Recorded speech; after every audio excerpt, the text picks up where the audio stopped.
At first, the tasks of death bring a kind of peace. The details of Jesus' burial feel quiet and calm.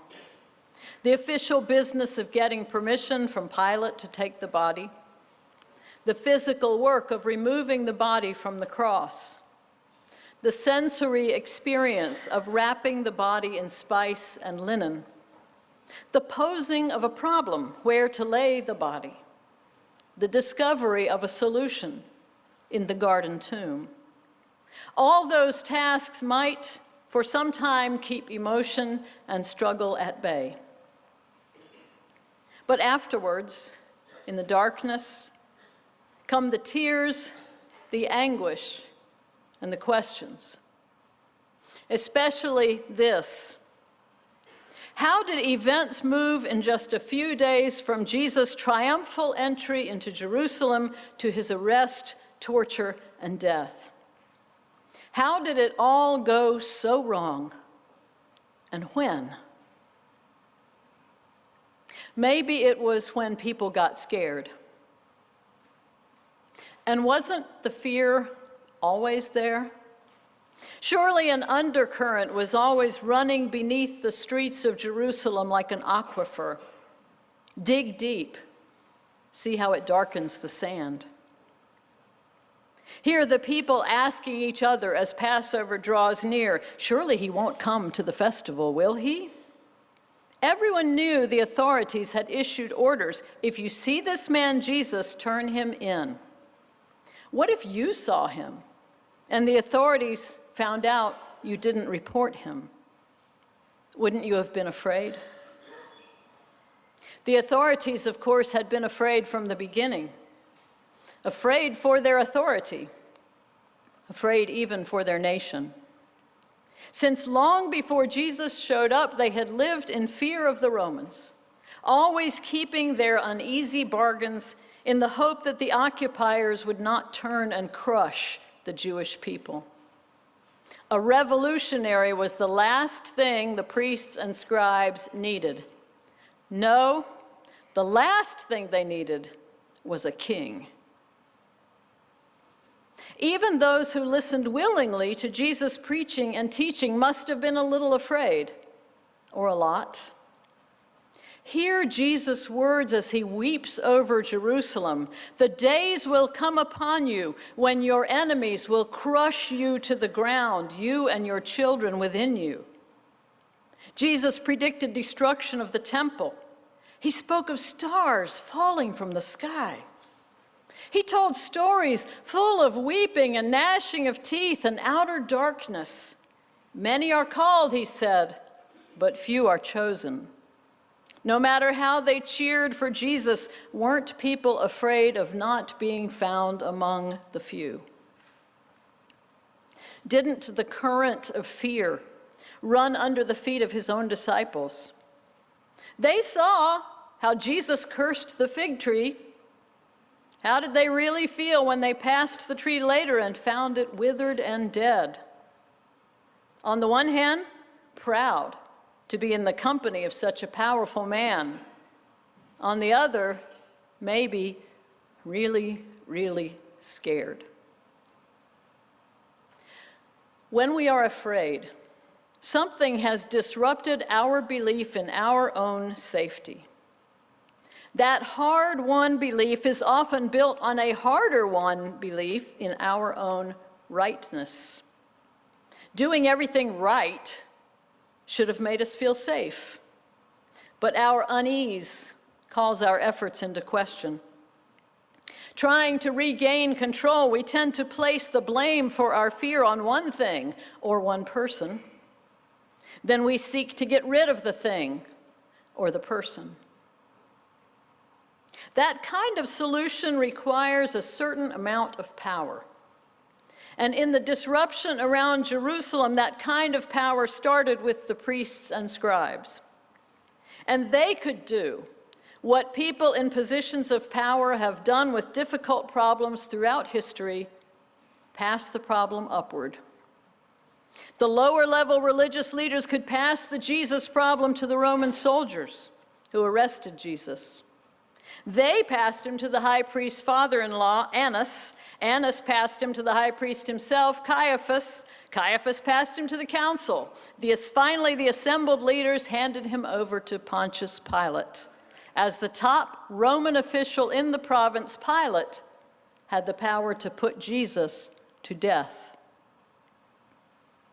But putting Jesus' life in Pilate's hands was not the quick solution that the leaders had hoped for. Because Pilate, it turned out, was cautious about how and for whose pleasure he used his power. Yes, things tumbled quickly from triumphal entry to the arrest and trial of Jesus, and yet, in Pilate's headquarters, the tempo slows and the drama draws out. Look back at your Holy Week manual sometime and see how many pages Pilate spends trying to make a decision. Again and again, Pilate confronts Jesus, is disturbed by Jesus' answers, goes outside to question the Jewish leaders, goes back to Jesus, goes out to the crowd, goes back in to challenge Jesus again. In Pilate, we see not the triumph of earthly power, but the complications of earthly power. We have all heard that with great power comes great responsibility.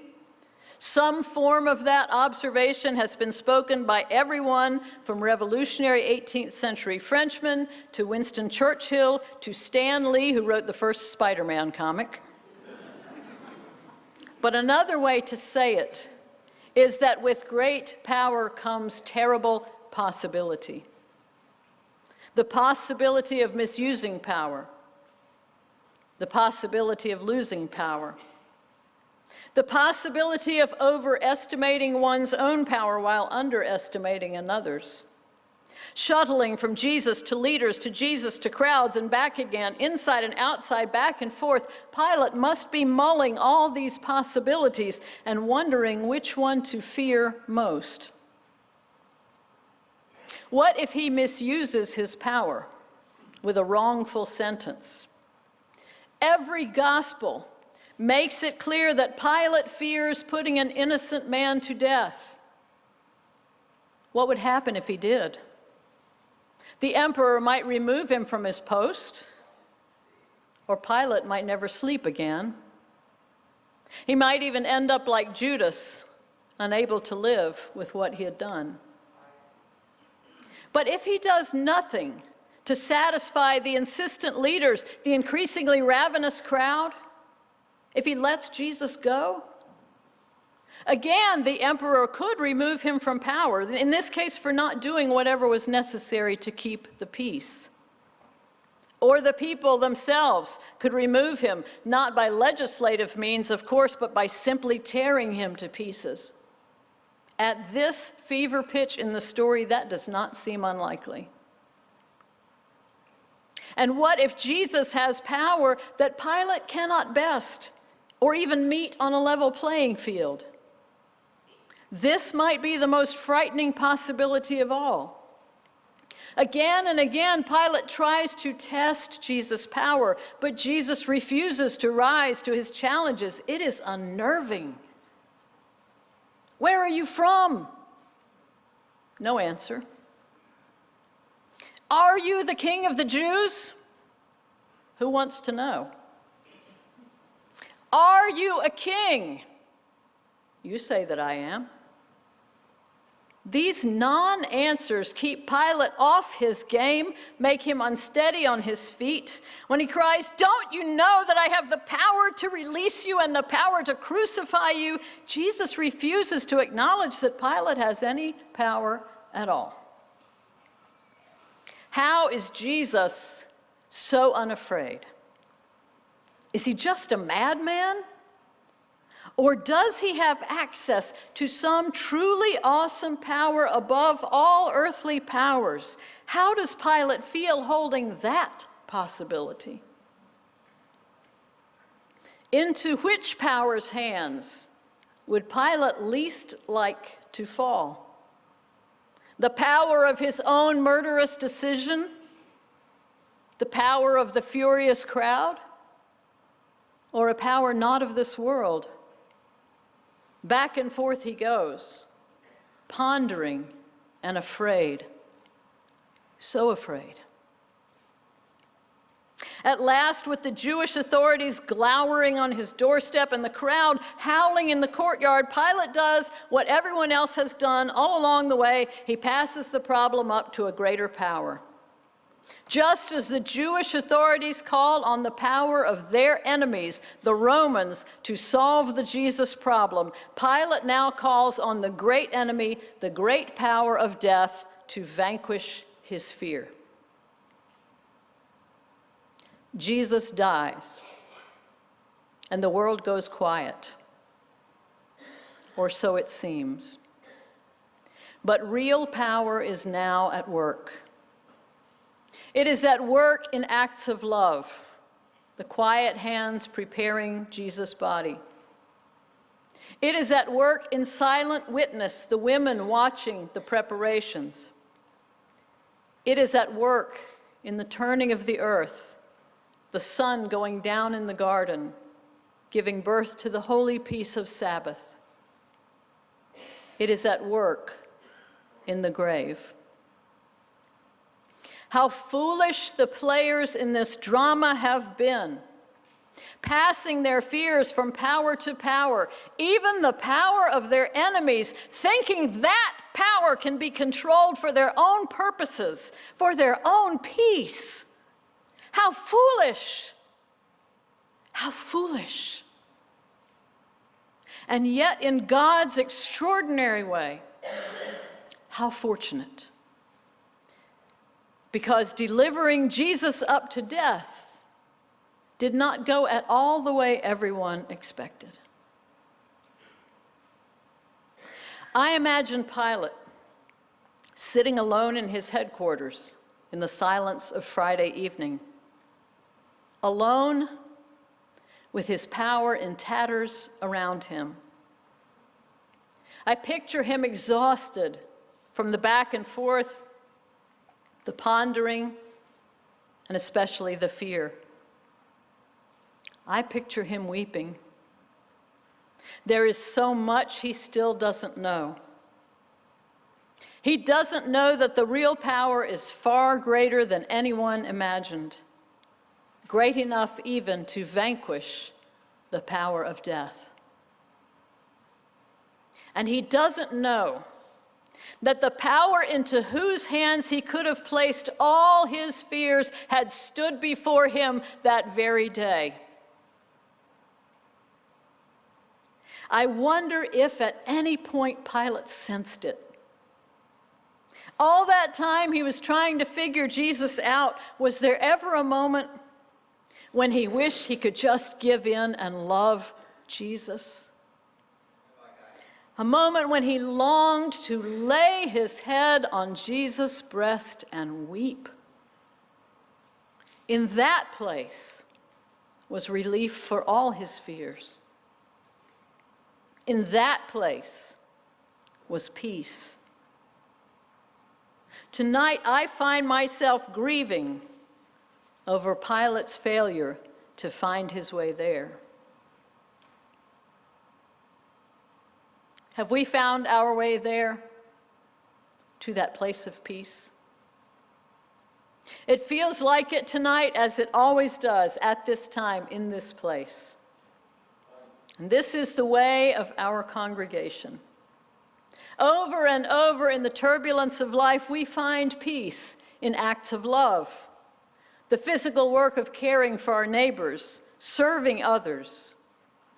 We find peace in the sensory acts of worship, the sights and sounds and smells of this familiar love feast.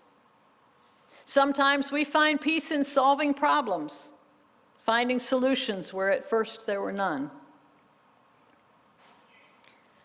But if, in the middle of some night, in the middle of tears, we are troubled by questions, if we wake with the feeling that things have gone tragically wrong, if we find ourselves in the darkness full of fear, we also know what to do. We pass our fears upward to the power of God's love. We pass them upward to the power that has swallowed up death in victory. Tonight and always, let us place our fears in Jesus' hands and lay our heads on Jesus' breast. And then, if we weep, we will weep with relief and gratitude. Amen.